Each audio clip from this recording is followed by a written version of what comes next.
Présidente, quel est votre avis sur la nouvelle proposition iranienne et que contient-elle? Ils veulent un accord, mais je n'en suis pas satisfait. Nous verrons ce qui se passe. L'Iran veut parvenir à un accord parce qu'en gros, ils n'ont plus d'armée et ils veulent conclure un accord, mais je n'en suis pas satisfait. Monsieur le Président, pourquoi? Vous Vous ne cherchez pas l'approbation du Congrès? Cela n'a jamais été demandé auparavant malgré de nombreuses occasions. Personne ne l'a jamais obtenu et ils jugent cela totalement inconstitutionnel. Mais nous sommes toujours en contact avec le Congrès. Mais personne ne l'a jamais demandé auparavant. Personne ne l'a jamais sollicité auparavant. Elle n'a jamais été utilisée auparavant. Pourquoi devrions-nous être différents?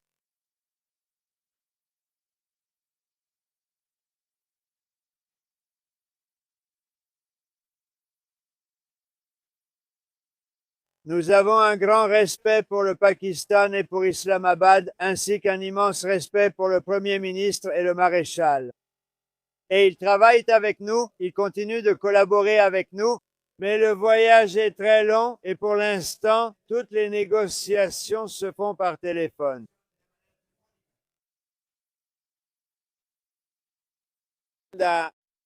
Ils ont énormément de mal à s'entendre entre eux en Iran. La direction est très désorganisée. Il y a 2 ou 3 groupes, peut-être 4.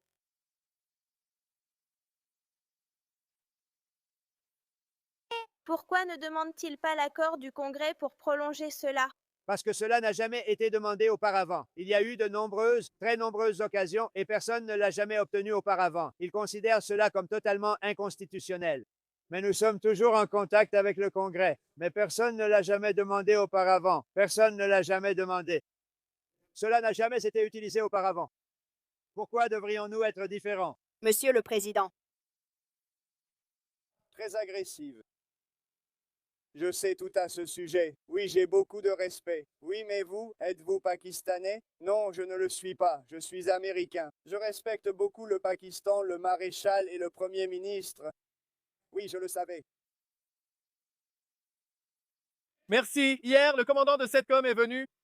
Il se renseignait sur une approche différente, des options, quel type d'options, quelle forme différente cela pourrait prendre. Eh bien, il y a des options. Je veux dire, nous voulons y aller et simplement en finir avec eux une bonne fois pour toutes. Nous ne voulons pas essayer de parvenir à un accord. Voilà les options. Tu veux y aller? Tu veux y aller et en finir avec eux tout de suite? Et en finir avec eux pour toujours? En termes humains, je préférerais que non, mais c'est l'option. Veut-on y aller à fond et simplement les éliminer? Ou veut-on faire autre chose? Ils sont très désorganisés, comme tu peux le comprendre, Peter, très désorganisés.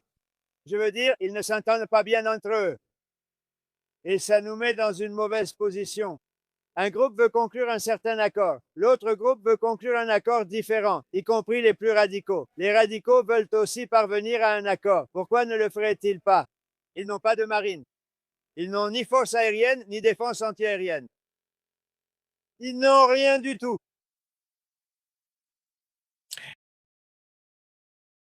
Oh, En parlant de Donald Trump, président des États-Unis, quelques extraits, n'est-ce pas? Quelques extraits de ce qui s'est passé pendant la journée, je pense qu'il en reste encore quelques-uns à voir. Donc on en parlera tout à l'heure, mais la grande question, la guerre est-elle terminée? La guerre est-elle vraiment terminée? C'est l'une des questions qui, a été le plus posée ici dans la communauté depuis cet après-midi. On se demandait si ce conflit s'était seulement terminé, ou s'ils allaient en vraiment se retirer, car on parlait même d'un possible retrait. La nouvelle concernant les Allemands a également prêté à confusion, à propos de ce retrait de 5000 soldats en Allemagne.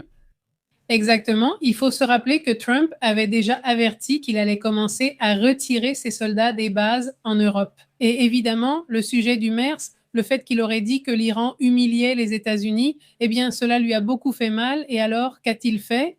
Il retire les soldats, 5000 soldats d'Allemagne, et il est envisagé que l'Espagne et l'Italie suivraient ensuite. Voilà la situation actuelle. Il aborde ces sujets depuis plusieurs jours. Le 7 avril, Donald Trump affirmait déjà que les hostilités de l'Iran étaient terminées. Ce n'est pas nouveau. Plusieurs d'entre vous s'en souvenaient lors de la dernière émission. Combien de fois Donald Trump n'a-t-il pas dit la même chose? Je veux dire, c'est fini ou on a déjà gagné ou ceci ou cela.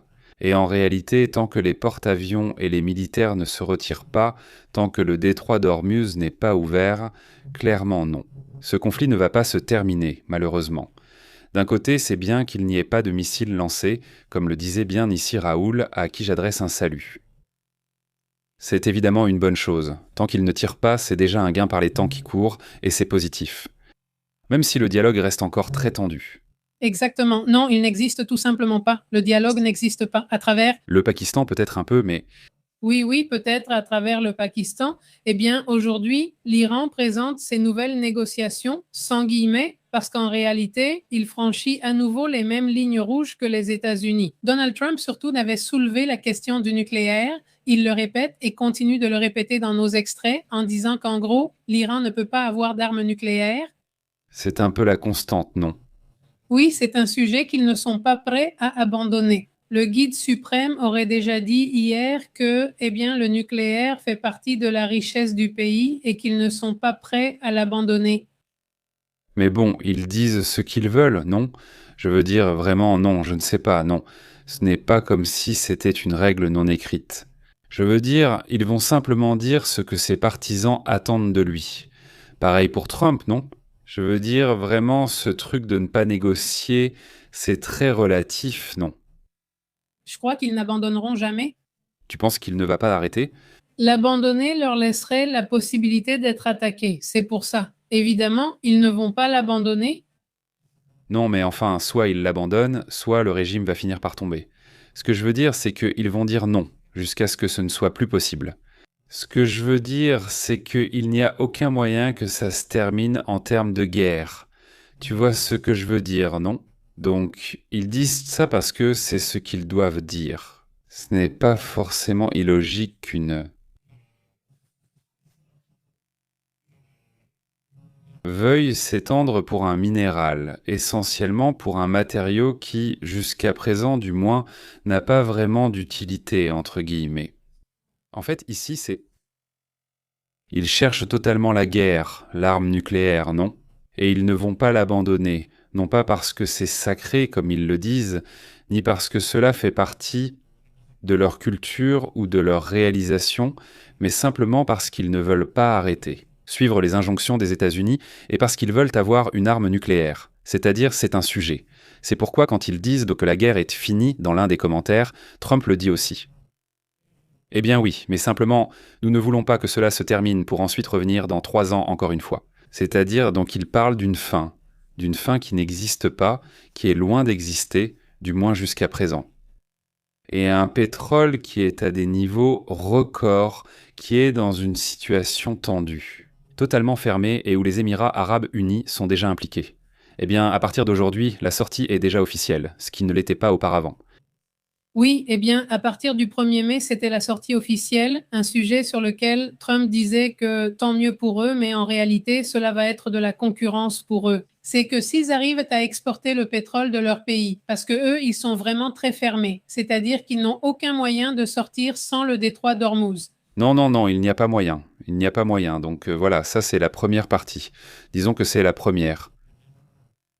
L'approche que Donald Trump a aujourd'hui attire l'attention, elle est assez forte, même s'il a aussi fait beaucoup de commentaires très étranges. Par exemple, certains commentaires qu'il a fait ce matin, il y a trop de contradictions en même temps.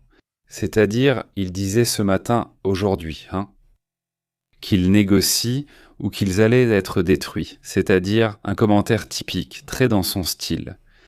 C'est noir ou blanc, très agressif. Puis il déclare soudain « La guerre est finie ». Je ne sais pas, ce sujet, moi aussi. D'un autre côté, s'ils attendent que quelque chose se passe pour justifier encore plus la réaction des États-Unis, ou je ne sais pas ce qu'ils attendent, mais on dirait qu'on ne fait que voir les choses s'accumuler. La seule chose qui est sortie, c'est le Gerald Ford, mais à part ça, enfin je veux dire, un autre porte-avions est arrivé, des avions et encore des avions sont arrivés. Et maintenant, ils envisagent de déployer les missiles hypersoniques Dark Eagle, donc Dark Eagle, qui commencent par montrer qu'ils vont plus loin. Exactement, mais pour le moment, eh bien, les États-Unis en profitent aussi. Parce que tu vois, j'avais déjà mentionné cela, l'un des dirigeants, parce que souvenez-vous que les Émirats arabes unis sont comme différentes, disons, tribus unies dans un seul pays. Et l'un des chefs de ces tribus avait dit: les États-Unis ont mené cette guerre juste pour nous vendre des armes, puis ils partiront. Voilà, c'est tout. Et en ce moment, les États-Unis ont déjà réalisé une vente de plusieurs millions dans les pays du Golfe pour les armer. Ils leur ont déjà vendu environ 8,6 milliards de dollars en armement. Eh bien, Israël, le Koweït, le Qatar et les Émirats arabes unis. Ça, on le savait déjà, non? Ce cher, dont je ne me souviens plus du nom, avait déjà prévenu. Il disait que ça allait arriver et on le voit déjà, non? Et peut-être que dans une semaine, Trump va se retirer. Qui sait?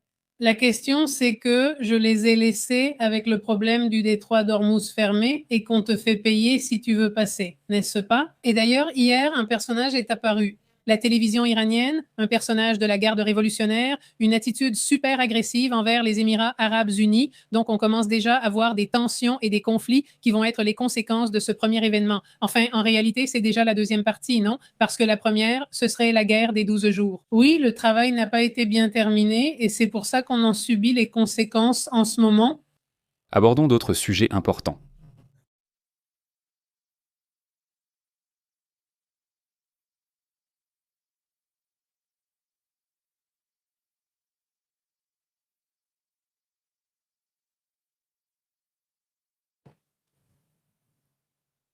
Passons à d'autres sujets importants concernant ce qui se passe dans le monde.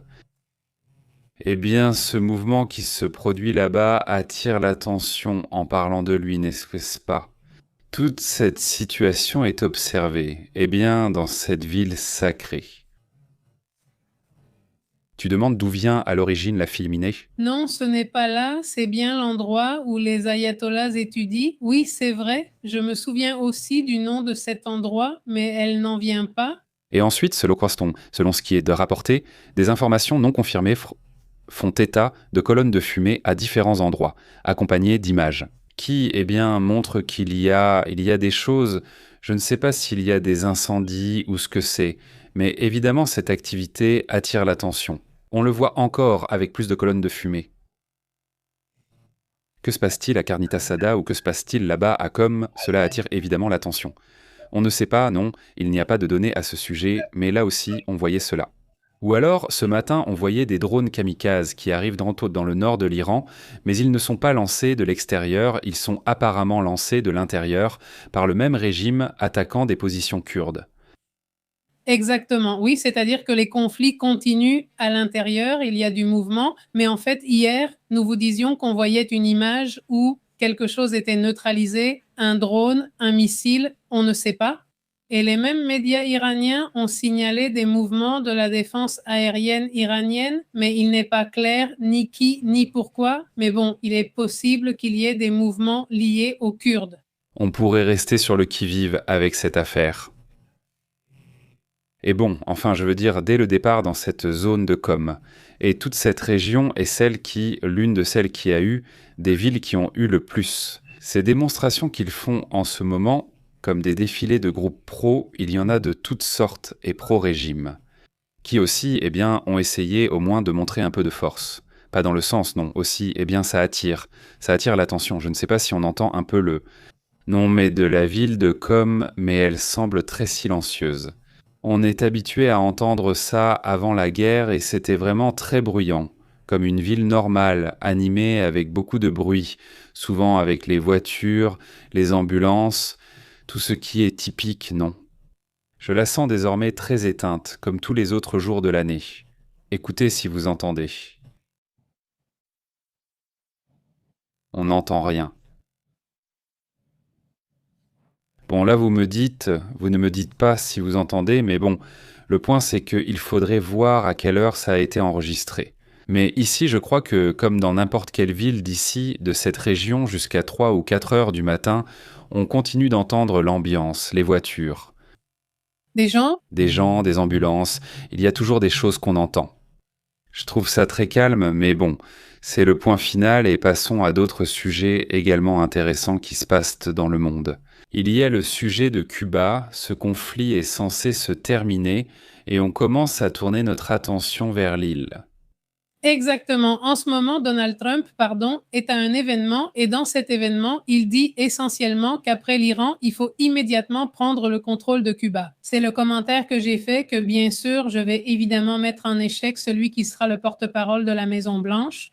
Parce que j'avais déjà fait ce commentaire auparavant et Karen Leavitt avait dû justifier ce commentaire comme non, c'est-à-dire que oui, le gouvernement va tomber à cause des difficultés économiques. Ce n'est pas qu'on va mener une prise de contrôle agressive, mais bon, aujourd'hui, ils disent « nous allons prendre le contrôle de Cuba de manière presque immédiate ».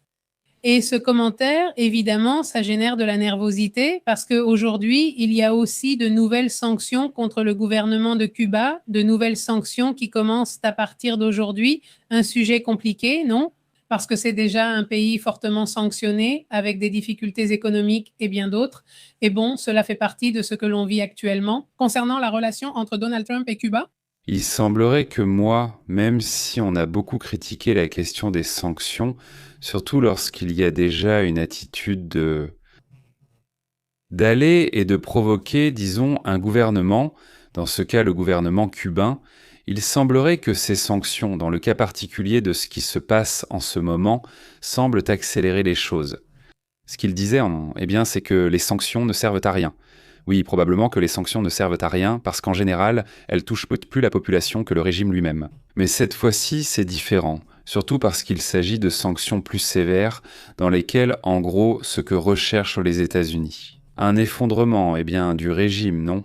C'est-à-dire avec une certaine ouverture, les Russes arrivaient là avec un peu plus de pétrole. Mais en dehors de ça, non, il n'y a pas eu d'ouverture, non ? C'est-à-dire, il n'y a même pas eu d'ouverture.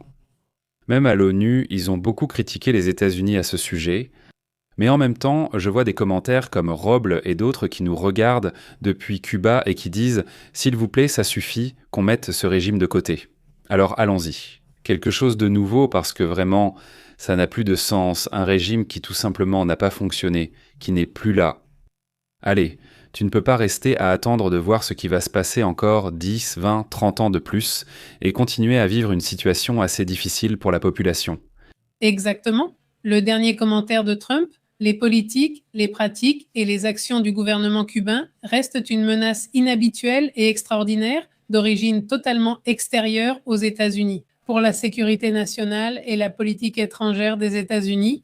Autrement dit, justifier cela en affirmant que Cuba représente un problème de sécurité pour les États-Unis, servant de pont pour la Russie ou la Chine, ce qui est effectivement une réalité. Exactement. Exactement.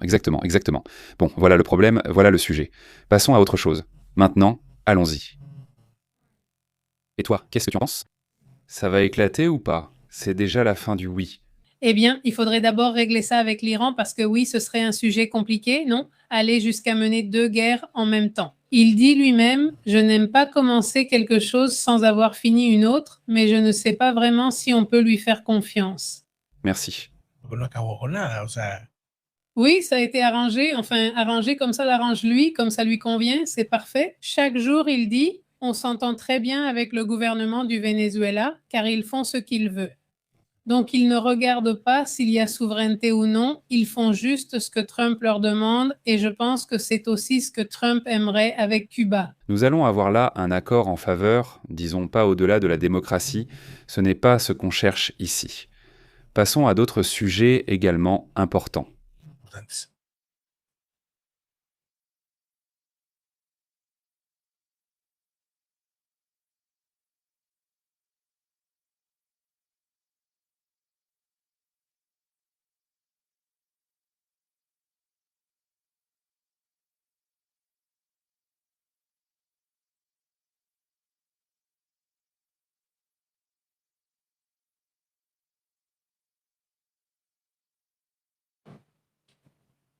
Passons à d'autres sujets également intéressants. Ce qui se passe dans le monde, plus de 3000 personnes auraient été évacuées.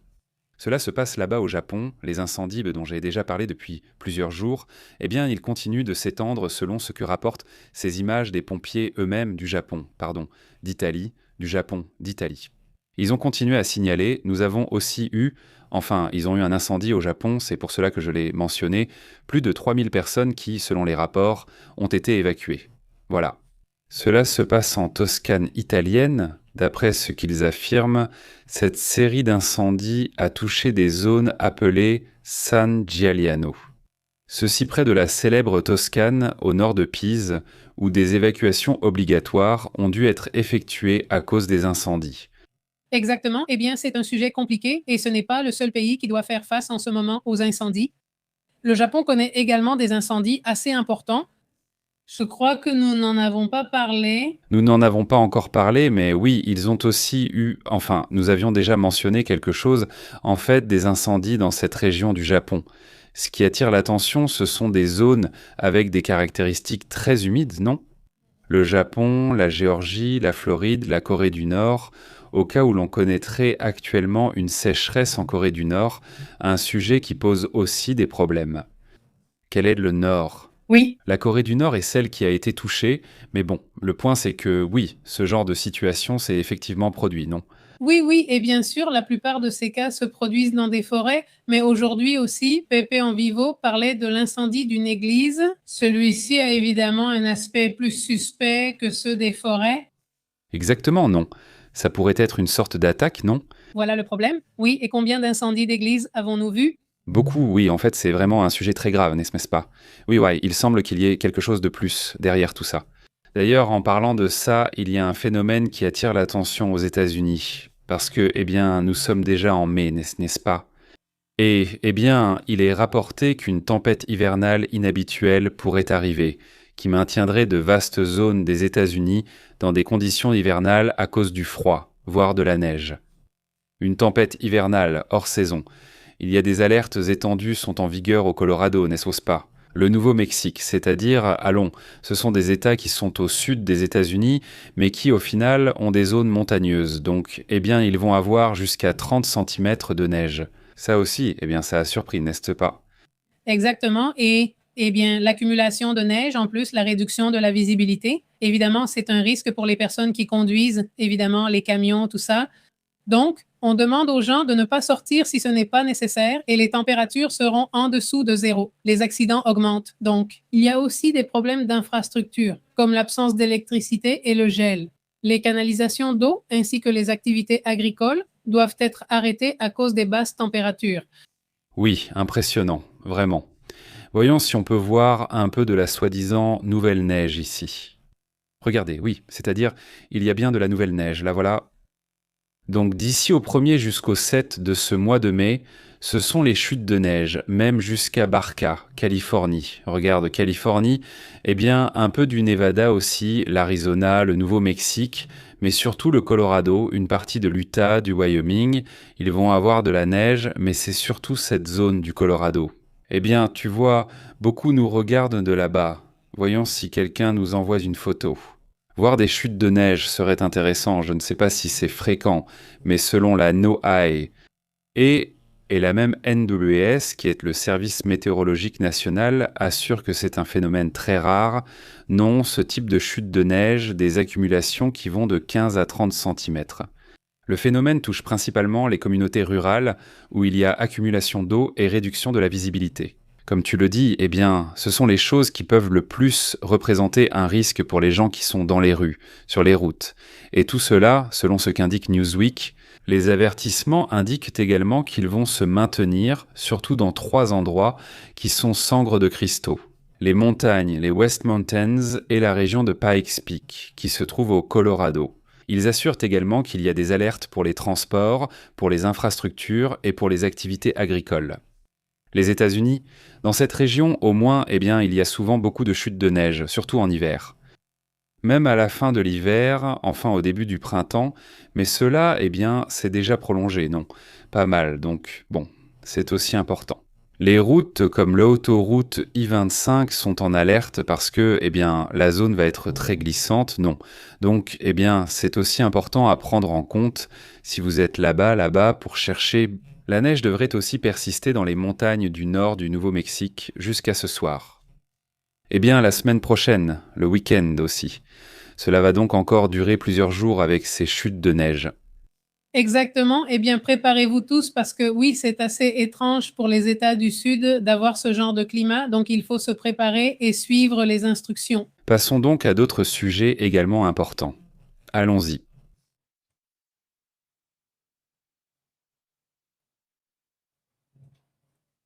¿Qué más tenemos por ahí?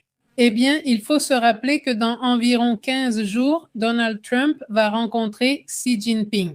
Et ils lui ont déjà fixé, là, ils lui ont tracé la ligne ou comment on dit, la ligne rouge. Quand on te met comme ça, genre, voici les règles, tu vois. Je ne me souviens plus comment on dit, mais bon, la question est. Le protocole? Quoi?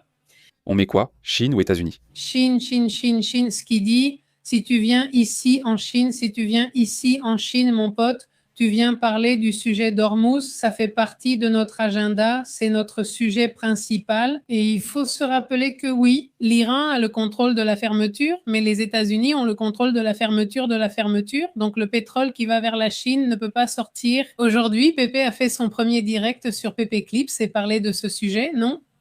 Et eh bien, la Chine a affirmé ce vendredi que si le détroit d'Ormuz reste fermé, ce sera le sujet central de ses discussions à Pékin avec le président Donald Trump.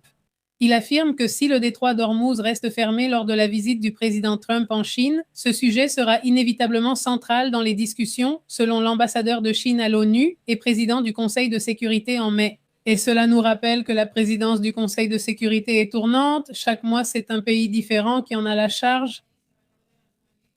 Et eh bien, il a clairement indiqué que la situation avec l'Iran et le conflit est très fragile et qu'il s'agit d'une priorité immédiate. Il faut éviter une nouvelle escalade militaire et consolider le cessez-le-feu pour empêcher que la situation ne devienne incontrôlable ou qu'une guerre plus importante n'éclate. Le détroit d'Ormuz est essentiel, n'est-ce pas? Le détroit d'Ormuz va être le sujet central, parce qu'au final, eh bien, je veux dire, la Chine dépend aussi de toute cette zone, et donc c'est logique, n'est-ce pas? C'est-à-dire qu'ils ne vont tout simplement pas vouloir éviter le sujet, n'est-ce pas? Sinon, il vaut mieux ne même pas venir, en fait, non?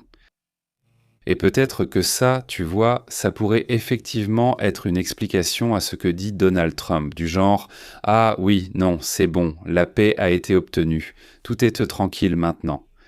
Ils n'ont pas de quoi attaquer je ne sais pas quoi. » C'est-à-dire, c'est peut-être le premier signe pour commencer à prévenir les Chinois. Ne vous inquiétez pas, je règle ça tout de suite, et gagner un peu plus de temps. Je ne sais pas, mais je veux dire, il faudra aussi attendre les réactions sur ce point. Je suis tout à fait d'accord avec Raoul qui disait, il y a un instant, non? Il disait, au moins ils ne sont pas en train de se tirer dessus. N'est-ce pas? Au moins ils ne tirent pas, mais le pétrole ne circule pas non plus. C'est vrai, c'est vrai. Et bon, au final, c'est un sujet, eh bien, qui devra être abordé à un moment donné.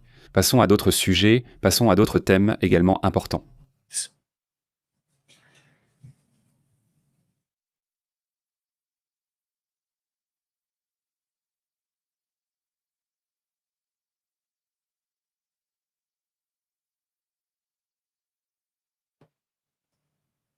Passons aussi à d'autres sujets intéressants de ce qui se passe dans le monde. J'aimerais voir si nous pouvons le voir, si nous pouvons le voir et l'entendre. Dites-moi si c'est le cas. Oui, non, c'est que c'était différent, disons, non? Le point, c'est que, écoutez ce message donné par Merz lui-même, le chancelier allemand. Écoutons. Un langage que je trouve tout simplement difficile à supporter, je dois dire que je dois le supporter. Je ne peux pas le changer. Je trouve cela déplorable. Cela empoisonne-t-il en partie le climat politique de notre pays? Et j'essaie aussi, disons, dans des formats comme celui-ci, d'apporter un peu de calme et de sérénité au débat politique, et en même temps répondre aux questions que se posent les gens dans notre pays, de telle sorte qu'au moins ils repartent chez eux. Le sentiment que, réellement, nous nous efforçons sérieusement de résoudre les problèmes que nous avons en Allemagne. Et si j'y parviens, alors j'aurai déjà accompli pas mal de choses. Langage de soutien. Je dois dire que supporter. Je dois dire que je dois supporter Sí. entre Trump et Je dois dire que je dois encourager, disons, celles qui essaient de maintenir la situation en paix. Un langage qui met... Je dois dire que je dois supporter. Je dois dire que je dois supporter. Un langage qui résulte du fait de supporter. Je dois supporter. Je dois dire que supporter, ça devient intense. Oui, ça devient intense, vraiment. Un langage, pour moi, c'est supporter. Je dois dire que je dois supporter. Je dois supporter. Je dois dire que je dois aller plus loin. Du moins, c'est ce qu'il semble. Qu'il n'ira pas plus loin dans ce sens vers d'autres sujets. Passons à d'autres thèmes. Qu'as-tu d'autre, la basse? Je ne sais pas, Pépé leur a parlé du fait que le langage me semble difficile à supporter. Je dois dire que je dois supporter. Je dois supporter. Oui, il a annoncé des droits de douane de 25% sur les voitures et les camionnettes de l'Union européenne. Il annonce aujourd'hui qu'il va le lire. Dans son tweet, il affirme que l'Union européenne ne respecte pas l'accord commercial que nous avons accepté. La semaine prochaine, les droits de douane appliqués à l'Union européenne sur les voitures et les camions entrant aux États-Unis vont augmenter. Le langage est 25. Je dois supporter cela. Je dois dire que je dois supporter cela.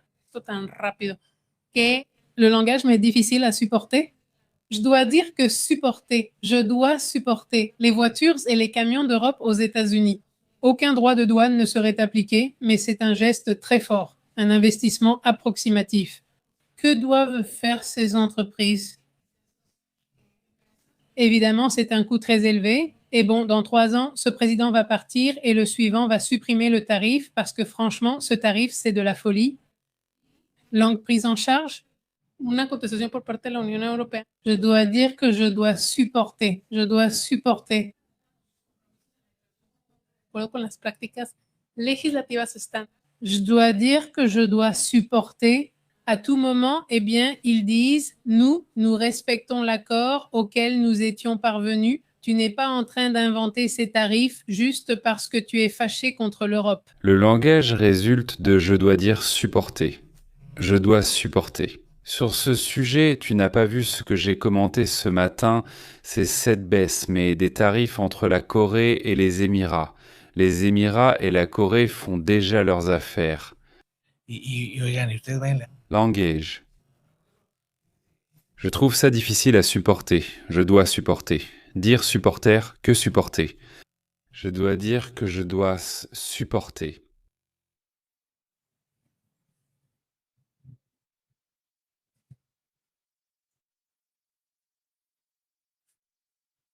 Écoutez.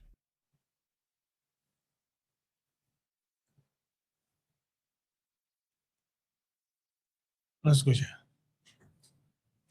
Ah, quel dommage. Quel dommage.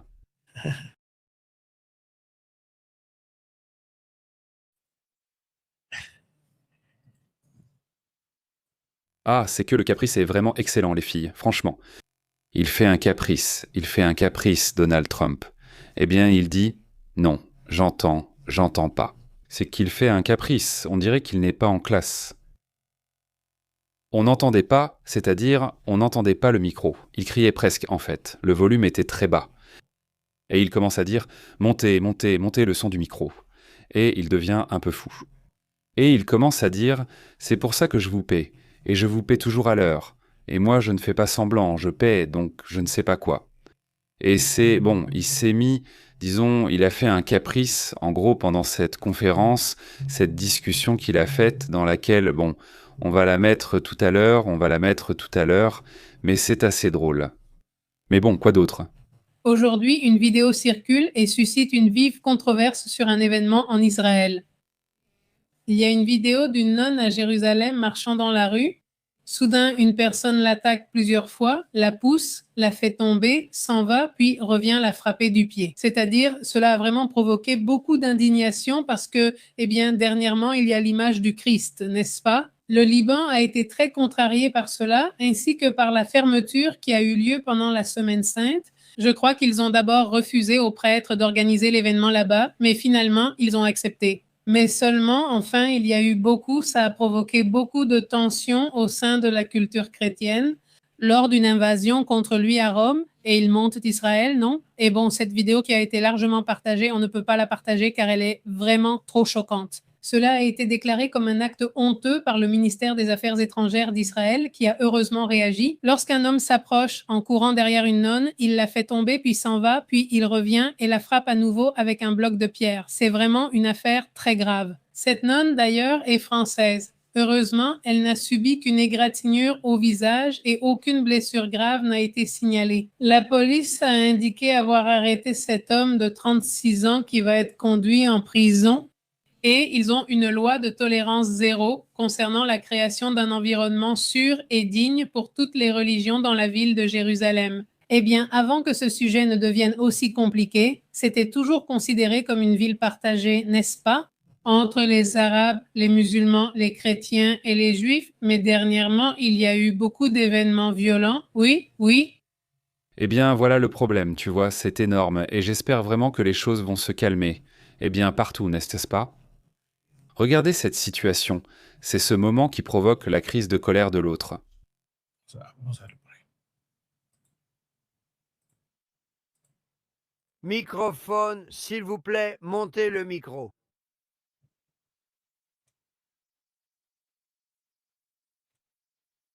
Tu sais, je déteste ça. Tu paies beaucoup d'argent à ces types et ensuite tu montes sur scène et le micro ne marche pas bien. Et ensuite ils veulent leur argent. Et moi, je ne crois pas à payer les gens pour un mauvais travail. J'aime juste payer les gens. Je paie en avance. Et je crie comme un fou parce que le micro ne marche pas. Montez le micro, s'il vous plaît. Incroyable.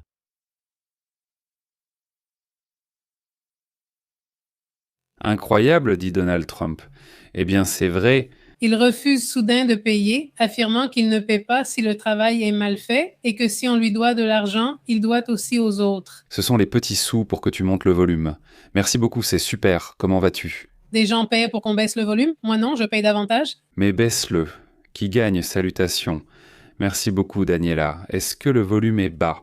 Ou tu parles du volume de la vidéo précédente? Dis-moi si tu peux m'éclairer. Salut à toi, comment tu vas? Salut. Merci beaucoup pour le super chat, au fait. Merci beaucoup. Qu'est-ce qui se passe par ici? Il y a écrit 10 sur chacun. Salutations, Ben. Marcella, comment vas-tu? Fidèle Botello, comment vas-tu? Un grand salut à toute la communauté qui arrive. Passons aussi aux autres sujets importants.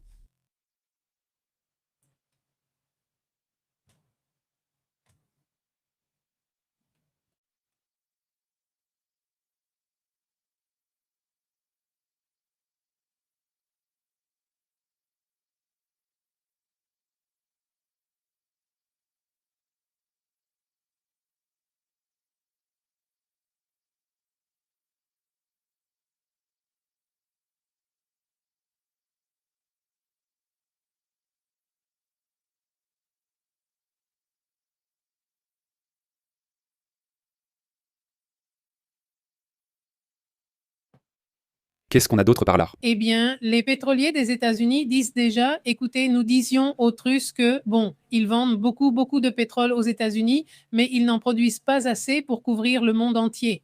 Alors, eh bien, les pétroliers, à un moment donné, à un certain moment, ils ont vu d'un mauvais œil l'intention de...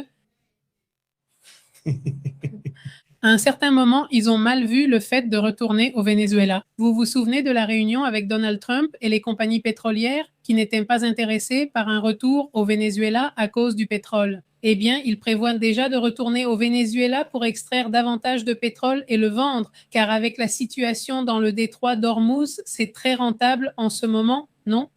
Et l'augmentation des transactions liées aux hydrocarbures a été telle que, eh bien, ils se disent maintenant que finalement, c'est peut-être une bonne idée de retourner au Venezuela.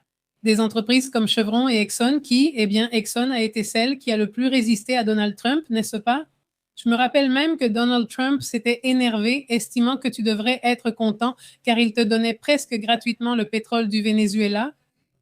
Et Exxon disait, eh bien non, n'est-ce pas? Parce qu'ils avaient déjà de mauvais antécédents avec le Venezuela. Bien sûr, imagine, et ils disent que pour faire du profit. Parce que beaucoup de gens pensent que, dès que les États-Unis ou une entreprise américaine arrive, ils font du profit et repartent nos comptants. Non, en fait, il leur faut de 10 à 15 ans, voire même jusqu'à 20 ans pour récupérer leur investissement. C'est seulement là que le bénéfice débute. Qui te dit que dans 15 ou 20 ans, ils seront stables, vu ce qu'ils ont traversé? Alors ils disent, non, non, non, il faut que d'autres investissent. Non, non, non. Et ça, évidemment, ça lui a beaucoup profité. Exactement, mais comme en ce moment... Les ventes sont très bonnes, alors ils ont pensé que ça valait le coup. Oui, donc oui, finalement, oui. Oui, ils l'analysent actuellement. Ils analysent, je verrai bientôt, et finalement, ils laissent la porte ouverte. Le dossier renvoyé au Venezuela est essentiellement arrivé, tout comme celui de Quiro Rodriguez, car il était urgent qu'ils y retournent. Je suppose que oui. Qu'est-ce qu'on voit dans la vidéo suivante? Dis-moi si tu peux me la commenter. Voyons. S'il te plaît, Bon, j'étais là quand ça commence, passe une bonne... on regarde un top, oui, c'est un Russe qui t'explique comment est la situation. Dans la ville héroïque de Tuapse. Joyeuses fêtes, chers camarades. Tout près, évidemment. Joyeuse fête, chers camarades, dit cette personne. À Tuapse, eh bien, les attaques contre la raffinerie de Tuapse sont vraiment impressionnantes. Une zone qui a une caractéristique très intéressante. C'est-à-dire, c'est une zone, une plage très belle d'ailleurs. N'est-ce pas? Beaucoup de gens vont y vivre parce que l'environnement est très propre, curieusement. Pour les plages, parce qu'ils ont eu une vie plus tranquille, disons que ce sont des gens avec de bons moyens qui vont vivre là-bas. Bien sûr, bien sûr, bien sûr. C'est comme, qu'est-ce que ce serait? C'est comme décider de vivre à Playa del Carmo pour le plaisir ou d'aller s'installer à la plage en Basse-Californie, juste comme ça. Il arrive si c'est le... Il y a la pollution à fond. Bon, eh bien, voilà la situation. Passons aussi aux autres sujets intéressants. Aujourd'hui, c'est le 1er mai, la fête du travail, un jour où normalement on ne travaille pas. Et donc, mais bon, eh bien, il y a aussi un sujet là-dessus, il y a généralement moins de nouvelles, et c'est vrai que c'est beaucoup plus calme que les autres jours. C'est-à-dire, ce n'est pas un jour comme les autres, parce qu'au final, oui, tout est un peu plus calme. Il y a moins de mouvements sur les marchés, il y a moins de mouvements dans presque tout. Donc bon, ça aussi, eh bien, c'est intéressant. Et puis, il y a aussi l'occasion de discuter un peu ici avec la communauté, non? Passons donc à d'autres sujets importants.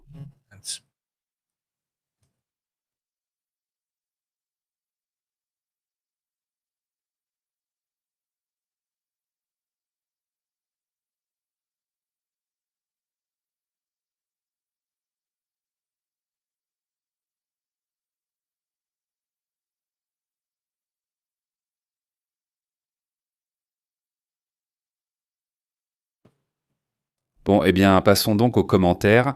On va discuter de ce qui reste en suspens. Mais en réalité, c'est une journée relativement tranquille dans ce sens. Donc, je pense que ce qu'il y a de plus marquant, c'est ça, non? La réaction des États-Unis, ce qui se passe ici au Mexique avec Ruben Rocha et toute cette situation qui est aussi, eh bien, incroyable. Ici, il y a un commentaire de la FGR, non? Ce commentaire, nous ne l'avons pas encore vu. Bon, on le vérifiera tout à l'heure.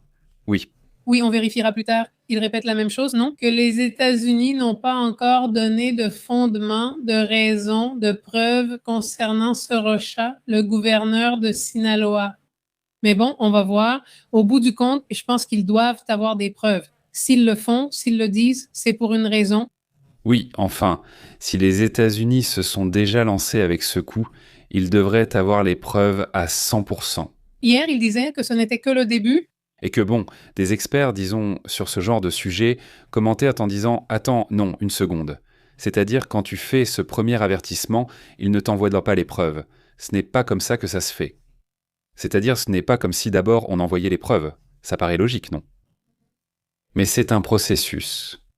D'abord, on fait l'avertissement, puis on envoie les preuves, et il y a tout un processus dans lequel, j'imagine, la présidente aurait maintenant l'occasion de vraiment examiner ce qui se passe là-bas, n'est-ce pas? Parce que, je veux dire, ce n'est pas à cause des États-Unis. Cela fait des années que les journalistes, que la population elle-même leur ont dit « Regardez, il y a clairement ces liens avec tous ces individus, et il n'y a pas d'enquête, non. Ce qui s'est passé avec le recteur, ou bien plein de choses qui se passent à Sinaloa depuis longtemps, non? Et à Sinaloa et en Basse-Californie. » Mais bon, eh bien, en même temps, il ne se passe rien, non? Donc, eh bien, ce sujet va continuer. C'est un autre sujet qui va aussi être abordé par les États-Unis bientôt et malheureusement ici, au lieu de se bouger et de s'en occuper et d'accélérer tout ça, eh bien, c'est le contraire. On dit par là qu'on a déjà dit à Sorocha de ne même pas me mentionner, c'est-à-dire on n'est pas amis apparemment. Qu'ils ne disent pas que je le soutiens ou quoi que ce soit parce que je ne sais pas. Eh bien, une chose, c'est ce qu'ils disent devant la caméra et une autre chose, c'est ce qui se passe réellement. Bon, ceux que ça intéresse, cherchez les dernières vidéos de Rocha et regardez son visage. Merci. Oui, non. Tu n'as pas besoin de plus. Tu n'as pas besoin de plus. Il y a des gens qui cachent très bien, tu ne sais pas s'ils sont contents, s'ils sont heureux. Comme si, qui... Poker, oui. Poker face, voilà, oui, poker face, oui. Rocha, non, en fait, ce n'est pas un poker face, je ne l'ai jamais vu. Non, et en plus, elle se promène avec 20 000 voitures de patrouille, tu vois. Ton, elle a peur, tu vois. Elle dit, j'ai peur. Elle a, tu vois. On dirait. Elle a peur de devenir le prochain Nicolas Maduro, mais vraiment, oui, il a l'air effrayé. Oui, en vérité, il a vraiment eu peur. Je ne l'avais pas vu aussi perturbé, mais franchement, c'est impressionnant. Et comment vas-tu, Francisco Pixel? Salut. Il dit « Achetons notre île, notre pays, Pepe Notas, avec le régime politique du Conseil des Anciens. » Ah, ce serait vraiment fou, ce serait bien ça. Est-ce que c'est possible de faire quelque chose comme ça? Ils ont déjà essayé, non? Je veux dire, ils l'ont déjà fait. Oui, il y a des zones, par exemple, aux États-Unis, il y a une zone à l'intérieur des États-Unis qui n'appartient pas aux États-Unis. Les gens font ce qu'ils veulent là-bas. Évidemment, c'est un peu chaotique et très hippie, mais oui, il y a des endroits comme ça. Mais avec un conseil des anciens, peut-être que oui. Non. Je ne sais pas si avec un conseil des anciens, oui, mais avec le conseil des anciens, eh bien, seulement les tribus, non? Les tribus africaines, certaines tribus en ont sûrement. Avant, c'était peut-être comme ça pour moi. Oui, bien sûr, dans le passé, oui, par exemple, les Amérindiens avaient ça. Bon, maintenant, aux États-Unis, oui, le conseil des anciens, parce qu'il y a Biden et puis il y a Trump. Je n'ai pas dit qu'ils étaient honte sages. Mais le Conseil des anciens, oui, MT dit « Merci beaucoup de nous tenir informés en ce jour férié, en célébrant la fête du travail. Nous avons beaucoup de chance d'être ici avec vous. Merci beaucoup. » MT, merci beaucoup pour votre commentaire. Salutations à vous et merci d'être présent. Je crois que je vous ai vu chez tous les amis. Merci beaucoup, merci beaucoup. Salutations aussi à Marcella Riquelme, comment vas-tu? Ainsi qu'à Francisco Arce. Et Miguel dit « La voiture électrique est respectueuse de l'environnement, mais celles à essence détruisent notre oxygène. Et c'est là la grande différence. » Salutations Miguel. Salutations Miguel, comment vas-tu? Bonjour. Comment va Francisco Arce? Salutations. Pixel 4 dit « J'en ai déjà marre. Trump, Vivi, le chinois, l'iranien et le russe pour cette blague, n'est-ce pas ?» Qui dit quoi? Pixel 4 le dit. Pixel Gaz. Tout le monde doit être là. Faut d'autres personnages, non? Il faut changer, c'est une nouvelle saison. Non, parce que le problème, c'est que ceux de la Corée du Nord se lèvent, et là, qui sait ce qui peut arriver? Celui-là aussi un de plus. Rublox dit « Personnellement, je préfère les véhicules à essence. Oui, les électriques ne m'attirent pas pour plusieurs raisons, mais chacun accorde de la valeur à son achat. Salutations, Rublox. » Salutations à Louis qui dit « Chamo, qu'est-ce qui se passe? Salutations. » Salutations, comment vas-tu, Luis? Bonsoir. Salutations à Isa. Comment vas-tu, Isa? Quoi de neuf, Isa? Et le père de Novak, Pépé, dit ce 1er mai en 2003, ouf. George W. Bush a déclaré officiellement la fin de l'invasion de l'Irak. Ce 1er mai, Trump menace d'envahir l'Iran. Coïncidence, ce n'est pas ce que... J'y crois pas, hein? Regarde, c'est intéressant. Oui, parce que jusqu'à présent, jusqu'à maintenant, il n'y a pas eu d'invasion à proprement parler, il n'y a pas de troupes sur le terrain. Enfin, sans compter celle du sauvetage, non? Qui sont venus, ont posé le pied et sont repartis, non? C'est tout, mais jusqu'à présent, c'est ce qu'on dit. Siano conseille, c'est ce que font les témoins. Ah, incroyable, je ne savais pas. Oui, c'est fou, une autre partie. Je ne savais pas. Tous les enfants, les adolescents, les adolescentes et les jeunes doivent aller voir le conseil des anciens et leur dire s'ils ont eu des pensées pécheresses. Qu'est-ce qu'ils font, imaginez-vous? C'est le conseil des anciens. Quelle chose étrange? Non, ce conseil me paraît étrange. Un peu bizarre. Christy, comment tu vas? Salut, bonsoir. Quoi de neuf? Marcella demande, comment tu vas? Bonsoir. Mais te demande s'ils vont l'emmener pendant son sommeil comme Maduro et espère que ce sera fait. Il dit qu'il aimerait une voiture électrique mais ne peut pas, faute de chargeur chez lui et de bornes proches. Il préfère donc une hybride pour l'instant. Adaizo le dit, salutations, Adaizo. Oui, c'est-à-dire si tu n'as pas où le brancher, alors non, ça ne sert à rien. C'est aussi très important. Oui, il faut être prévoyant, sinon tu n'en profites pas, sinon tu n'en profites pas. Exactement, non? Je ne sais pas, je ferai les calculs plus tard pour voir combien. Économiser, non? Parce que oui, honnêtement, ça a été une économie sur l'essence. Même si c'est une hybride rechargeable. Donc moi, je roule pratiquement tout le temps en mode électrique. Ou c'est ça, non? Enfin, je me suis déjà habitué à rouler comme ça. Donc j'arrive, je la branche tous les jours. J'arrive, je la branche et je la recharge comme ça. Le problème, c'est que, tout le monde n'a pas cette habitude. Il faut prendre l'habitude et créer le réflexe de la recharger. C'est un sujet que les Sud-Coréens sont en train d'étudier, tu vois, pour voir comment faire en sorte que les gens qui ont une hybride rechargeable la branchent vraiment. Parce que si tu ne la branches pas, ça ne sert à rien d'avoir une hybride rechargeable si tu ne vas pas l'utiliser de cette façon. En fait, l'idée, c'est que tu roules tout le temps en mode électrique. Ah, tu vas prendre la route le week-end ? Là, oui, tu roules en mode hybride, tu vois. Ou bien tu as trop de trajets à faire ce jour-là. Alors tu utilises le mode hybride. Mais normalement, tu vas rouler en électrique. C'est ça le concept. Et franchement, ça nous a vraiment bien convenu parce que maintenant, les enfants sont grands. Il y a beaucoup d'allers-retours maintenant. Avant, il n'y en avait pas autant. Il y a désormais de nombreux allers-retours quotidiens. Alors, je ne sais pas, dépenser, combien ça fait? 8 000 par mois. Si tu regardes, c'est 8 000 pour l'essence. Combien? Non, c'est plutôt 4 000 par mois. Ah, tous les 2 mois. En fait, j'y ai plutôt pensé en bimestriel parce que c'est pour l'électricité. 8 000 tous les 2 mois, oui. Au lieu de dépenser 8 000 tous les 2 mois, tu as raison. On dépense combien tous les 2 mois pour électricité et eau? Je pense qu'environ 2 000 pesos. C'est-à-dire? Sur 8 000 tous les 2 mois. Tous les 2 mois. Comme 4, c'est-à-dire 8 000 tous les 2 mois, non.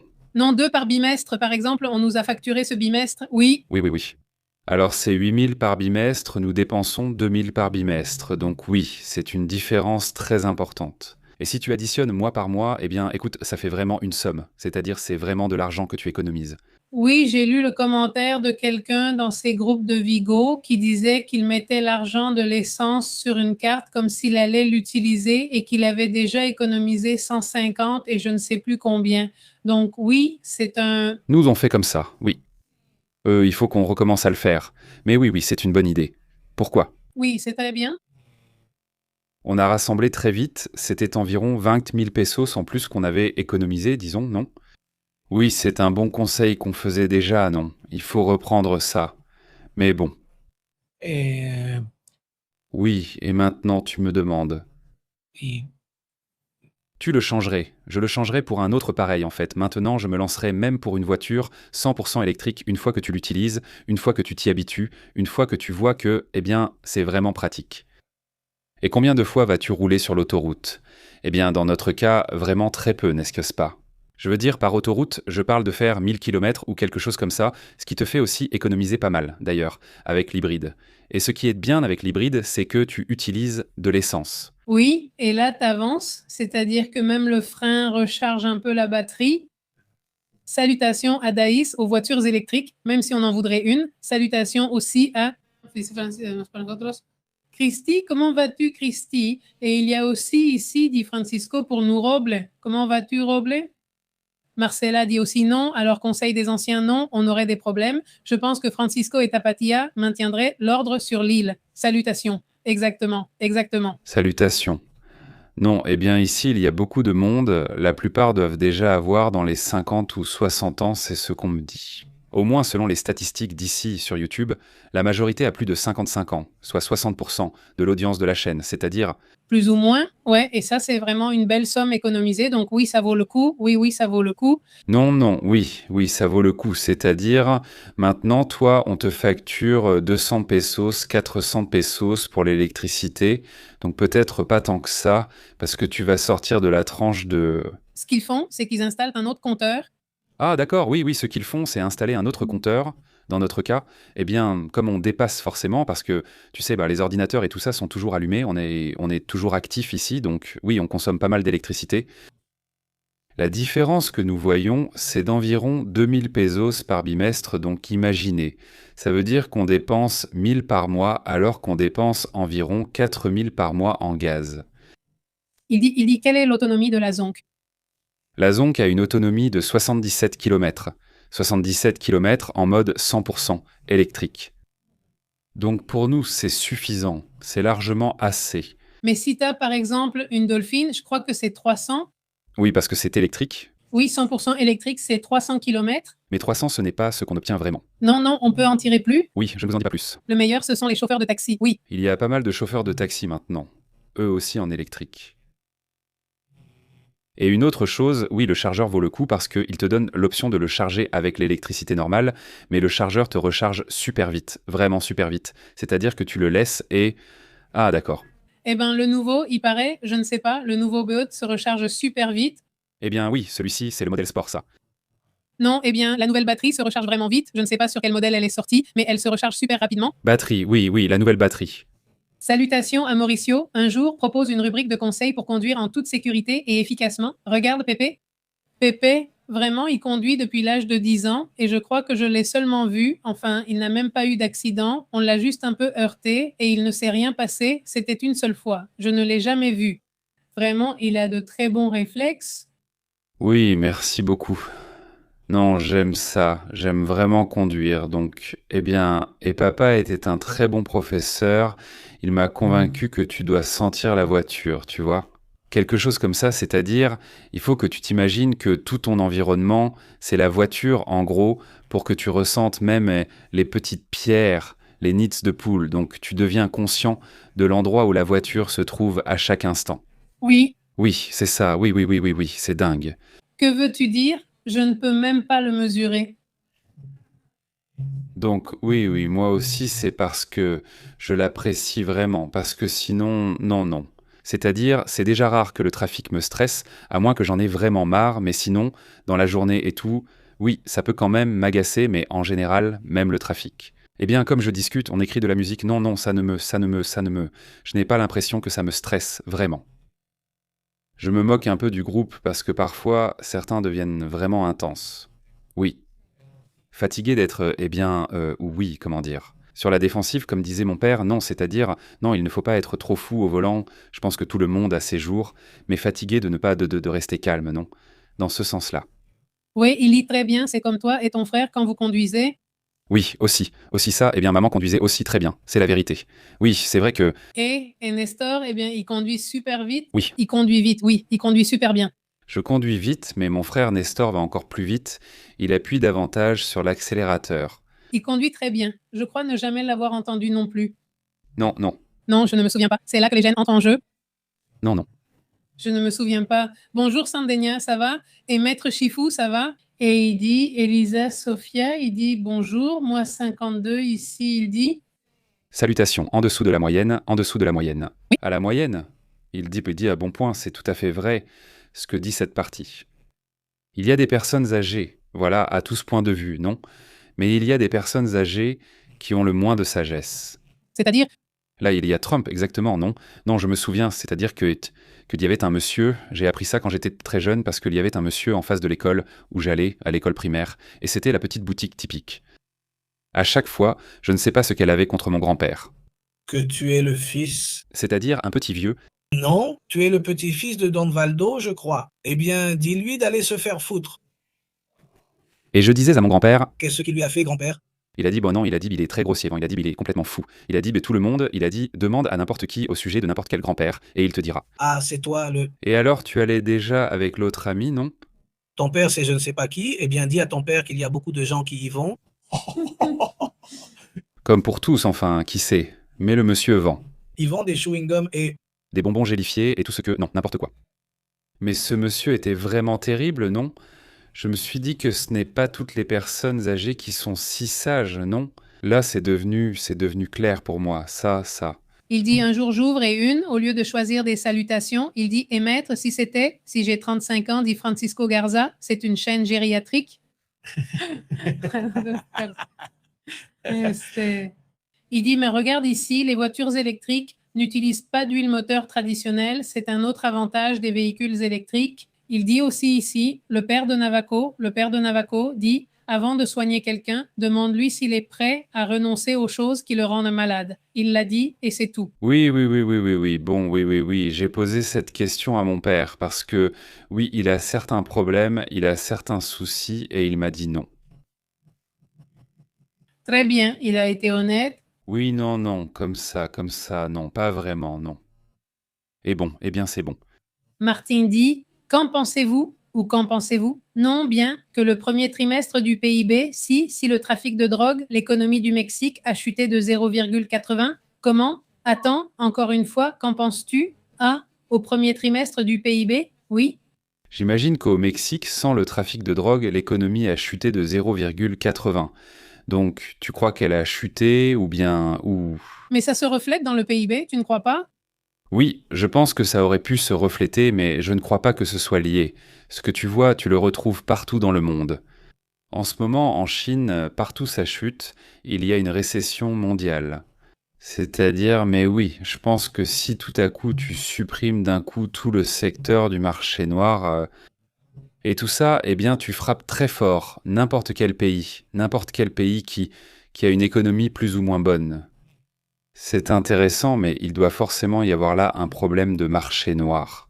Aux États-Unis et au Mexique, et, eh bien, je ne sais pas, peut-être aussi au Canada, mais je pense que c'est surtout aux États-Unis et au Mexique, où beaucoup d'industries, oui, doivent sûrement se nourrir de choses comme ça.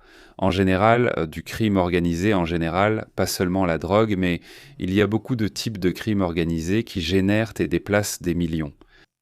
Et qu'il existe certaines industries, eh bien, surtout à cause de ça. Salutations à Majo et salutations España. Saludos. Hace mucho que no los veía en vivo. ¿Por qué, Majo? ¿Por qué nos castigas? Oui, je pense avoir eu une nuit d'insomnie à cause de la pleine lune. Salutations. Majo, comment vas-tu? Salutations à Panterita. Quoi de neuf, Panterita? Ça va?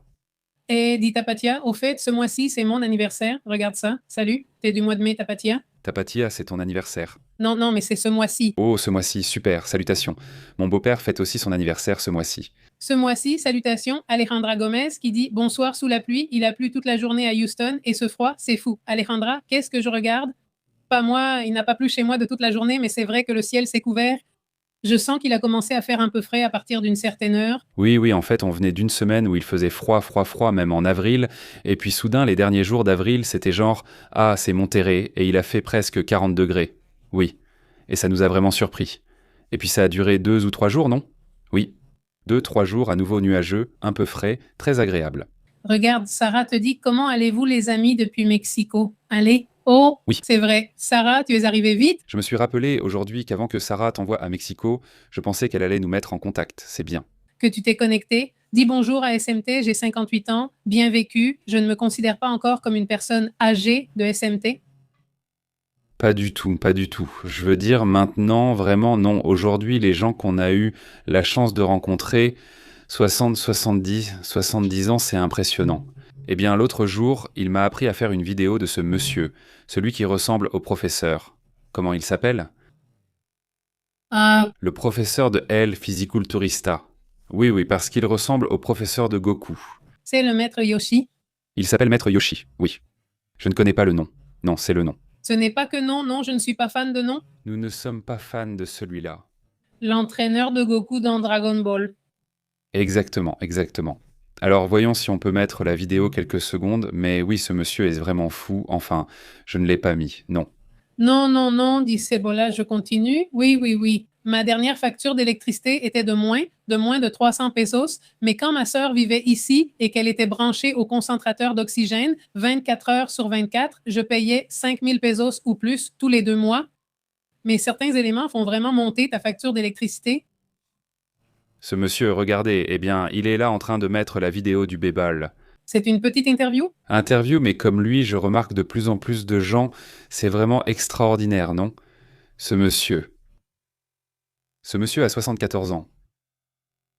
Je ne sais pas si vous vous souvenez du maître, en plus il vient du Mexique, mais d'après ce qu'il raconte dans ce rapport, dans cette interview, il s'appelle Don Javier Zamora, c'est un champion de culturisme à Guadalajara. Au fait, Tapatia Fiataya, et donc ce monsieur a 19 enfants. C'est-à-dire, il vient d'une fratrie de 24 enfants, donc oui, c'est impressionnant, et il est à moitié japonais et à moitié je ne sais quoi. Apparemment, il s'appelle Zamora. Eh bien, qui sait, non? Mais bon, le truc, c'est qu'elle est vraiment canon. Elle est vraiment canon. L'histoire est peut-être vraie ou non, je l'ignore, mais je sais qu'elle est vraiment canon. Oui, c'est génial. Oui. Enfin oui, 74 ans d'après ce qu'il a dit, et je veux dire, je ne sais pas si... Voilà, ce sont des petites jambes bien musclées, enfin, franchement, monsieur. Il est impressionnant, non? Dans les magazines, tu te rends compte qu'il est vraiment impressionnant, ce monsieur. Il dit ici, regarde, j'ai 56 ans, mais je me sens comme si j'en avais 25 avec un fils et tout, et ça se voit, salutations, regarde. Salut, regarde, c'est super. Martin dit, la voiture électrique vaudra quelque chose jusqu'à ce qu'il faille changer la batterie. Oh, mais tu exagères un peu, Martin, pour la batterie. Il faut vraiment la changer, n'est-ce pas? À propos de quoi? De la voiture électrique, de la batterie? C'est-à-dire, oui. C'est que ça prend beaucoup de temps avant de devoir la changer. Pour faire un changement de celle-ci. De la batterie? Batterie. Eh, tu vois, je ne sais pas, mais regarde, si tu fais le calcul, si ça prend une éternité à la sortir, tu vois. Oui, par exemple. Pardon, ça prend beaucoup de temps comment on dit? Eh bien, avant que la garantie n'expire. Oui. Tu sais, c'est 8 ans. Et ils l'ont prolongé, non? D'après eux, c'est 10, 11 ans. C'est 10, 11 ans, mais ils l'ont prolongé? Eh bien, et en plus, si tu l'utilises de bon tous les jours et que tu la recharges tous les jours, tu fais le calcul. Parce qu'ils indiquent combien de fois tu peux la recharger et que c'est garanti. Je l'ai fait et en l'utilisant tous les jours comme je le fais, il me faudrait 15 ans. Et là, Là, ça tomberait à 80%. Oui. les téléphones portables, que les téléphones, à un moment donné, atteignent 80%, qu'ils se chargent et tout. En plus, ça dure 1 heure de moins. Oui. Qu'il lui manque pas mal. Enfin, bon, alors. Oui. Moi, je vais l'utiliser comme il faut, parce que c'est vrai, je ne vais pas faire genre « Oh oui, non, non, utilise-le un peu. » Non, bah non, moi je vais l'utiliser comme il faut, et on verra bien. Dit Ada, le trafic de drogue continue. La chute du PIB n'est pas liée à la lutte anti-drogue. Je ne crois pas qu'ils aient arrêté cela, honnêtement. Regarde. Quand vous verrez une hausse des prix de la drogue, comme ça, tout d'un coup, ah, les drogues atteignent des prix très élevés. Ah oui. Ah, qu'il y en a très peu, mais pour l'instant, non, les prix n'ont pas baissé, donc franchement, je ne pense pas que ça soit en train de baisser, non? Exactement, dit Ada. Et moi, j'ai toujours cru qu'aux États-Unis, il n'y a pas de facturation électronique ni de paiement électronique comme au Mexique pour ne pas révéler tout le sale système de blanchiment d'argent qu'il y a là-bas. Oui, C'est possible. Maintenant, partout, tu l'as, tous les commerces, comme l'autre jour où on est allé dans une boulangerie qu'on voulait essayer, qui était juste un stand dans la rue. Ce petit stand est très joli et nous avions vraiment envie d'y aller. Et on y est allé, eh bien, sans argent, on n'avait que la carte, mais on était pratiquement sûr qu'ils allaient accepter. Et oui, on est arrivé et ils acceptent les cartes. Partout maintenant, ils acceptent les cartes. C'est comme ça, eh bien oui, c'est comme ça. Moro, quelle criminalité dépasse celle de l'industrie pharmaceutique? Il y a des trillions qui circulent, dit Mauro. Et Alejandra Gomez fait ici un commentaire sur l'émission. Elle dit qu'entre les pauses aujourd'hui, ça prend plus de temps que d'habitude, dit Alejandra. Salut Alejandra. Ah, comment? Oui, c'est-à-dire entre chaque pause, le bleu. Oui, le jingle met beaucoup de temps. Oui. Oui, aujourd'hui, ça a pris un peu plus de temps. C'est vrai, ça a pris du temps. En fait, on essaye de faire en sorte qu'il n'y en ait pas, mais notre idéal serait qu'il n'y ait pas ces coupures, aucune. C'est-à-dire rien. Parce qu'il vaudrait mieux qu'on passe de sujet en sujet, parce que simplement parfois cette coupure est là. Plutôt quand il y a soit des problèmes techniques, nous, ou que soudainement on n'arrive pas à avoir C'est-à-dire, lui, il a un ordre, moi j'ai un autre ordre, et parfois on a tous les deux le même. Donc là, il n'y a pas de problème. C'est-à-dire, on sait déjà à quel moment chacun intervient. Parfois non, parce que comme c'est une émission en direct et qu'il n'y a pas toujours beaucoup de sujets, aujourd'hui c'était une journée difficile. En ce qui concerne les sujets, il n'y a pas beaucoup d'informations, vraiment, donc, eh bien, oui, excusez-nous. Là, cette partie-là avance plus lentement, mais oui, on essaie d'éviter ça, on n'aime pas qu'il y ait des coupures. Leonardo Escudero dit « J'ai beaucoup de colère parce qu'au milieu de l'émission, je n'avais plus de données Internet, j'ai dû envoyer un message pour qu'on me recharge 5 gigas de plus, mais j'ai raté la moitié de l'émission. Je n'ai pas vérifié mon forfait Internet de la journée et c'est maintenant qu'il s'épuise, dit Leonardo. Oh, Leonardo. Leonardo, un immense salut, merci beaucoup d'être connecté, et aussi un grand salut à ta famille. Voilà. Sebola dit « Je fais vraiment partie du 4e ou 5e âge. Salutations, Sebola. » Salut Sebola, bonjour. Salutations, dit ici le maître Yoshi. Ah, le maître Yoshi, qu'est-ce que j'ai dit? Le maître Yoshi, non, oui. Roshi, Roshi. Roshi. Oh oui, j'adorais ce personnage. Eh bien, d'après ce que j'ai vu, j'aime bien ce personnage, oui. Bien vulgaire. Les missions qu'il donnait à Ranma ou Roshi. Non. Pas Rama Rosemago. Il est pareil que l'entraîneur de Ranma. Il est exactement pareil, grossier avec les filles. Salutations au maître Shifu, il dit « J'ai vu un reportage disant que les Mexicains vivent plus longtemps maintenant, mais avec une moins bonne qualité de vie. Oh, ne me dis pas ça, maître. Maître Shifu, pas comme ça. » Salutations. Il dit « Le maître Roshi ressemble à mon grand-père. Il dit s'il est musclé et que ton grand-père est panthériste. » Avec lui, Shifu, il dit « Il faut vendre. » Eh bien, des quesadillas, des gorditas, tu sais, des petits stands de rue. Aujourd'hui, j'ai vu qu'il accepte les cartes avec Mercado Pago. Maintenant, ils acceptent la carte. Oui, exactement. Oui, exactement. Tu vois, c'est un bon point. Bien sûr, c'est devenu très courant de ne pas avoir d'argent sur soi, je veux dire, de ne pas avoir de liquide. C'est très courant. Alors, tu dois accepter, n'est-ce pas? Tu dois chercher, même maintenant, ces messieurs-là. Les parkings publics du gouvernement de certains endroits, non? Qui tout à coup ont des parkings payants. Eh bien, ils acceptent aussi la carte maintenant, non? Tout le monde. Ils acceptent. Ici, il est écrit « J'ai 71 ans, mais je me sens mentalement comme si j'en avais 30. » C'est que je pense vraiment que les gens, enfin, il y aura des personnes qui se sentent âgées, mais la plupart des gens se sentent comme quand ils avaient une vingtaine d'années ou 30 ans, mais avec plus de maturité, de sagesse et d'expérience. Oui, tu fais encore des erreurs, tu vois? Et plus de petits bobos, non? Peut-être, mais l'esprit, oui, je pense que ça reste pareil, non?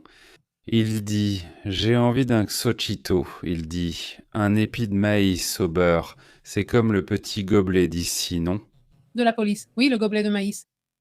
Oui, tu sais, dimanche dernier, c'était notre dessert, c'est-à-dire un épi de maïs, ça faisait très longtemps qu'on n'en avait pas acheté, et là on l'a fait à la maison, c'était super bon. Franchement oui, c'était vraiment bien. Oui, Rublox dit que c'est pour ça que les jeunes ne doivent pas arrêter de faire de l'exercice. Il faut bouger, dit Rublox. Oui, bien sûr. Exactement, exactement. Salutations, il dit, mais aux États-Unis, l'électricité augmente et je paye $600 par mois, c'est cher. Ça dépend aussi d'où tu te trouves, n'est-ce pas? Parce que si c'est cher, mince alors, non? Peut-être que ça ne coûte plus autant, non? Il faudrait voir ça, n'est-ce pas? Comme faire des calculs, non? Dit Francisco Garcia, il est aux pyramides, détective Bucano, ils acceptent les cartes de crédit. Incroyable. Waouh, je ne savais pas ça. Oui, dit ici Rublox, et Sigur, qui encore? Ici, il y a beaucoup d'ados, il me semble que non, enfin, ici, dit Rublox. Santé. Salut, dit Cebola. Il est dans les transports publics de Mexico. Maintenant, on peut payer avec une carte de débit, dit Cebola. Va-t'en, on ne peut pas payer avec une carte de débit, mais tu achètes une carte à l'Oxxo, tu la recharges et ils n'acceptent plus d'espèces. Non, plus maintenant. D'un côté, c'est super bien, non? Parce qu'au final, les chauffeurs comptaient, encaissaient, c'était tout un truc, oui. C'était trop compliqué, maintenant tu passes simplement. Ils affichent un grand panneau, espèces refusées, plus du tout d'espèces. Il dit « J'ai vu un événement de 30 et 1 minutos au Mexique. » Et c'était plein, super plein, non mais 31 minutos, c'est déjà mexicain, ce n'est plus chilien. Tu sais qu'ici, il y a eu un musée itinérant de 30 et 1 minutos, Marcella, et nous sommes allés le voir. Je ne sais pas si tu étais là, si tu étais ici à la chaîne, mais on a montré de très belles images. Parce qu'il montrait toute l'histoire. Ils avaient toutes les marionnettes.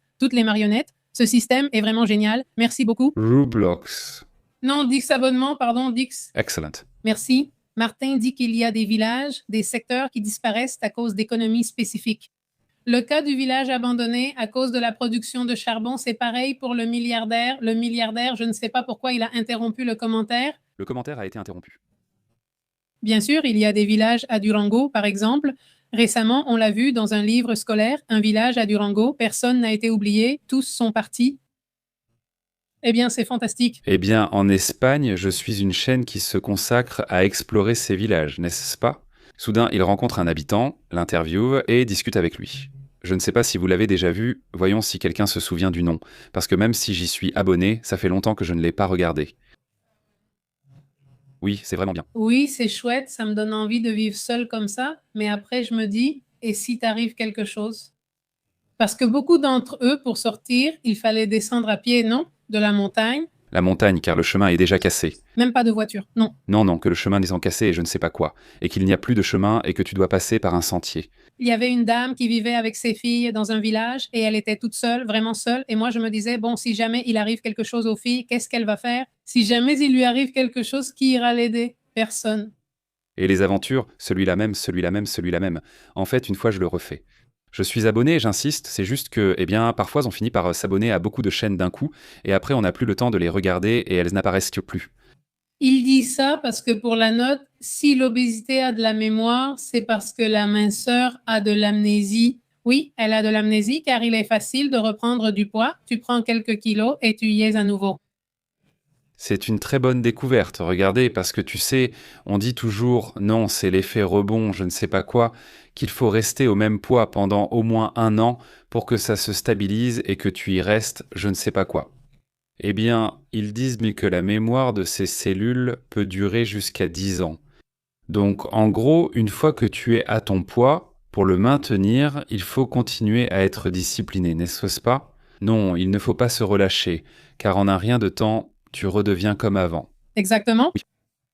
Pixel dit, le Mexique et le Chili sont en couple depuis la déclaration d'amour quand le Mexique a demandé de l'aide pour l'indépendance. Nous sommes arrivés en retard, mais nous sommes venus même de loin. La fête, c'est ce qui est le plus important. Ils sont arrivés pour la fête, c'est ce qui est le plus important. Ils sont arrivés à la fête. À la fête, quand nous nous retrouvons entre amis ayant été camarades de classe, nous ressemblons à des adolescentes alors que nous avons toutes 70 ans, dit Tapatia. Oui. Oui, je m'imagine déjà là-bas, tous les gens raides. Raide, non, je ne sais pas. Bon, maintenant, je ne me retrouve presque plus avec mes amis. Mais quand on se retrouvait et qu'on commençait à se rappeler, tu te souviens quand, je ne sais pas, et ça te fait toujours rire. Oh là là, quelle histoire. Salutations. Aujourd'hui, je sors avec un ami sur WhatsApp. Et on était là, je ne sais pas de quoi on parlait, du trading, non? Du fait que parfois, on ne suit pas ses propres règles, qu'on se laisse emporter, qu'on ne sait pas quoi dire. Et ça m'a rappelé une fois où je lui ai donné un conseil. À ce moment-là, nous étions dans une école tenue par des religieuses. Et la religieuse, Emma, elle s'appelle Mère Emma. Ouais. Je me souviens qu'il avait fait une bêtise, c'est un ami, tu vois. Et il était un peu espiègle, tu vois. Et alors, elle lui dit, elle l'appelle par son nom, tu vois. Elle lui dit, ok, faire des bêtises, ce n'est pas mal, elle a dit. Toujours, réfléchis 3 fois avant d'agir, comme elle le dit. Si tu en as vraiment envie, fais-le, mais réfléchis-y. J'ai trouvé ce conseil très bon. J'ai été surpris car j'étais un garçon sage. Honnêtement, je ne faisais jamais de bêtises. Je veux dire, j'étais super, vraiment trop bien élevé. Et à partir de là, je me suis dit, ah d'accord, donc bon, ces bêtises-là, disons, je ne les faisais plus vraiment. D'accord. Oui, non, eh bien non, je n'étais pas très turbulent quand j'étais enfant, à vrai dire. Mais enfin, selon moi, non. C'est ce dont je me souviens, non? Mais... Le conseil était bon, franchement. Enfin, tu sais, genre, bon, ok, tu as déjà décidé que tu allais le faire, que tu allais encore faire une bêtise. Au minimum. Eh bien, réfléchis-y, non? Je veux dire, réfléchis-y 3 fois, non? Genre, écoute, je t'assure, tu m'as déjà expliqué les conséquences, n'est-ce pas? Il dit, comment tu vas, Roublose? Viens. Bon, eh bien, allons-y, les gars. J'allais dire, la section des films et séries continue, mais non, c'est demain. C'est demain, les gars. Bon, là, on va regarder quelque chose. Demain, je sors un film, je pense, pour avoir quelque chose à raconter. Demain. Non, et j'ai vu le film Mario. Ah. Oui, j'en ai déjà parlé. Ah. J'en ai déjà parlé, c'est vrai. Je l'ai déjà fait. Rappelez-vous que nous sommes sur WhatsApp et sur Telegram. C'est là que nous vous envoyons la notification, les amis. Mais nous sommes aussi sur Facebook, Instagram et X. Et bon, eh bien, nous sommes là. Merci beaucoup de partager, de liker. Demain, nous serons ici de bonne heure pour vous transmettre ce qui se passe dans le monde. Merci. On dirait un samedi. J'étais énervée car je croyais que c'était samedi et je n'ai rien fait. C'est déjà dimanche, presque lundi. J'ai oublié que c'était vendredi. C'est vendredi, oui, c'est cool. MT, salutations à toute la communauté. Roble, un grand salut à toute la communauté. Portez-vous bien. Eh bien, on se voit demain. À bientôt.